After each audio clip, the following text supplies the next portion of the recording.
السلام علیکم ورحمۃ اللہ وبرکاتہ۔ ماہ سیام کا نصف ہو گیا ہے، ایسے لگ رہا ہے کہ جیسے وقت کو پر لگ گئے۔ اللہ رمضان شریف کی برکات نصیب فرمائے، اور اللہ ہمارے گناہ معاف فرمائے اور ہماری بخشش فرمائے، اور ہماری عبادات کو اپنی برگاہ میں قبول فرمائے۔ رمضان شریف کا یہ جو دوسرا عشرہ ہے، یہ مغفرت کا عشرہ ہے۔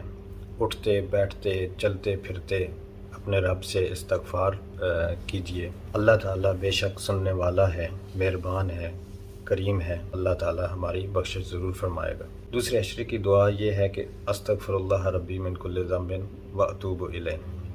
اے اللہ، میں گناہوں کی مغفرت طلب کرتا ہوں اور تیری جانب پلٹتا ہوں اور توبہ کرتا ہوں۔ یہ کثرت سے پڑھتے رہیے، استغفر اللہ ربی من کل ذنب واتوب الیہ۔ اس کی کثرت کریں اور اپنے گناہوں کی بخشش طلب کریں اپنے رب سے۔ اللہ تعالی ہمیں رمضان کی برکات نصیب فرمائے۔